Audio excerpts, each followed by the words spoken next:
জ্বালানি তেলের পরিস্থিতি জানাতে রাজধানীর মতিঝিল এলাকা থেকে সরাসরি যুক্ত হচ্ছেন সহকর্মী অজিত সরকার। অজিত, ঢাকার ফিলিং স্টেশনগুলোতে এই মুহূর্তে আপনি যানবাহনের কেমন চাপ দেখছেন, গ্রাহকরা কি বলছেন? ধন্যবাদ তন্নি।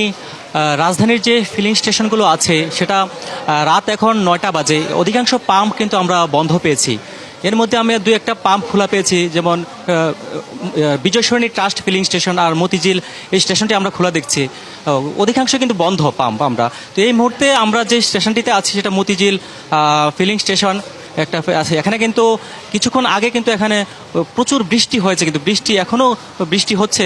বৃষ্টি হওয়ার কারণে কিন্তু এখানের যে গ্রাহকরা, মোটরসাইকেল, ব্যক্তিগত চালক এবং বিভিন্ন গাড়ির যে চালকরা, তারা কিন্তু আসলে বিভিন্ন জায়গায় কিন্তু আসলে তারা কিন্তু অবস্থান নিয়েছেন। আর তারা প্রচুর বৃষ্টি, এখনও বৃষ্টি হচ্ছে।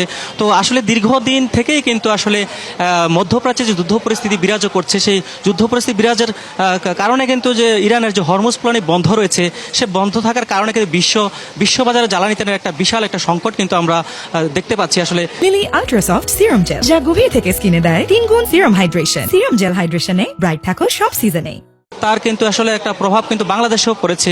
সেই দীর্ঘদিন থেকে কিন্তু বাংলাদেশের রাজধানী ঢাকার যে পেট্রোল পাম্পগুলো আছে, পাম্পগুলোতে আমরা দীর্ঘ সারি রয়েছে কিন্তু বিভিন্ন গাড়ির চালকদের। তারা আসলে তাদের এই দীর্ঘ লাইনের কারণে তাদের কিন্তু কর্মঘণ্টা কিন্তু ব্যাহত হচ্ছে। তারা আসলে তাদের যে দীর্ঘ কেউ 5 ঘন্টা 6 ঘন্টা পর্যন্ত তার দাঁড়িয়ে থেকে তাদেরকে তেল নিতে হচ্ছে। তাও সীমিত পরিসরে তেল পাচ্ছে অধিকাংশ পাম্পেই। কিছু কিছু পাম্পে জাস্ট হয়তো তাদের চাহিদা মতো তেল পাচ্ছে। আর এখানেও আমরা যে অনেক গ্রাহকের সাথে কথা বলেছি, তারা আসলে তারা যেমনটি বলছেন, তারা 4 থেকে 5 ঘন্টা পর্যন্ত তারা কিন্তু তেলের জন্য অবস্থান করছেন লাইনে দাঁড়িয়ে। সেই 3 থেকে 400 মোটরসাইকেল চালক রয়েছেন, তা প্রায় 200 থেকে 250 গাড়ির চালক আছে কিন্তু এখানে কিন্তু। তো আমরা এখানে বৃষ্টি উপেক্ষা করেও কিন্তু তারা কিন্তু তেলের জন্য তারা এখানে অপেক্ষা করছে। তারা কিন্তু দীর্ঘ লাইনে দাঁড়িয়ে কিন্তু তাদের আসলে ভোগান্তি, তারা বলছে তাদের যে আসলে কর্মঘণ্টা, তাদের যে কাজের যে দিনের যে কাজের তাদেরকে ব্যাপক ক্ষতি হচ্ছে। তারা এখানে এমনটি বলছেন, তারা বৃষ্টি উপেক্ষা করে কিন্তু তারা কিন্তু তেল নিচ্ছে। আমরা এখানে মালিক পক্ষের সঙ্গে কথা বলছি, তারা যেমনটি বলছিলেন যে তারা তাদের চাহিদা মতো তারা আসলে ডিপোগুলো থেকে তেল পাচ্ছে না, যে কারণে তারা যে চালকদের চাহিদা মতো তারা তেলটা আসলে সরবরাহ করতে পারছে না।